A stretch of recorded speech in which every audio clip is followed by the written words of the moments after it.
we'll quickly go through the subjective question. Now, this is the first time when, in examination in the HPSC, the subjective questions have been asked. So the trick is to, you should remember the theory. You should be very clear on the concepts. And then you can, little bit, you need to give your inputs into that particular question to enhance it, because not, it's very difficult to identify like in what way they can ask the question.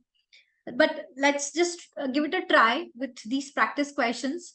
So I think you should remember it in the in points, in the key points. You should make your key points for each answers, and then you can develop those points. Next, so let's just try attempting the questions. It's usually very easy if it is MCQs. So I usually ask questions and you give the answer. But let's try it all together. Like, evaluate the effectiveness of tourism promotion campaigns with a focus on the Incredible India campaign. So discuss the key principles of the campaign and its impact on the attracting tourism. So there are like three aspects of this subjective question. First, you need to evaluate the effectiveness of the effectiveness of the tourism promotional campaigns related to the Incredible India. And the second aspect is you need to also discuss the key principles of that Incredible India, and you need to identify the impact of that campaign on attracting the tourism. Now, it's better if you make your own points. So, for example, you make points of, like, first, for assessing the effectiveness of tourism promotion. So you assess, you identify all those success stories of the campaigns and attracting those tourist destinations. So you can also support your arguments with the help of examples. So it can also be more observational based. So what all ads that you have seen, Run of Kutch, MP tourism related to Haryana tourism. So all of that also you can include in that. Incredible India campaign. So what are its core principles that we talked about? Those three core principles that, welcoming India, making India as a picture, as a value for money. So all those three principles you need to remember in that. You need to also like identify and talk about the evolution and extension to promote domestic tourism. So previously the Incredible India was on international promotion, but then it also incorporated the domestic promotion. So that has been, each state have now started, Gujarat tourism ka alag ad aata hai, MP ka alag aata hai. So all of that. So domestic, for promoting the domestic tourism. Then you have, like, you need to also discuss the role of digital marketing and social media. So you discuss how these platforms contribute to the success of the tourism promotion campaigns.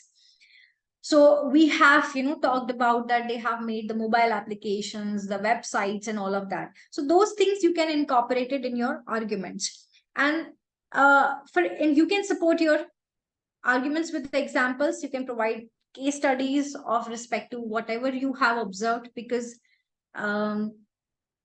so I would suggest that whatever we have learned in this one lecture, you just go into the depth of it, so that you have more idea about how incorporating those things into your subjective questions. Then discuss the positive and the negative impacts of the tourism using the relevant examples. So it may also be a very vague question on, like how you can, like, it could be very specific question also. It could also be a very generic question also. So there are two ways. So if there is a positive and the negative impacts of tourism has been asked, probably you can talk in terms of a very generic way. I have put in this question in the form of the way that we have learned in the 4 types that we have, in the 5 types that we have learned. So for each of the type, you talk about economic, if there is a revenue generation, job creation, you give examples that how tourism can promote the job generation activities. You talk about the socio-cultural impact, like the cultural exchange part of it, the understanding and preservation, how the overcrowding and cultural commodification that can hinder the social the tourism industry. environmental aspect, the political impact aspect, and the psychological aspect. So you make your own points in answering them.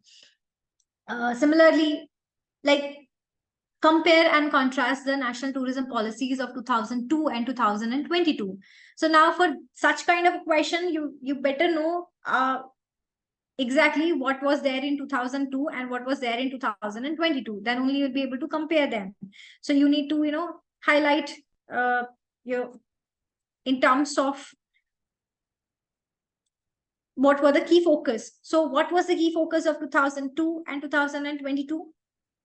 So the focus was more on the cultural and heritage tourism, and then later it talked about, in 22 it talked about sustainable tourism. Part was a new developing the new product in tourism, visa simplification procedure. So all are these here the unique features of the both the policies.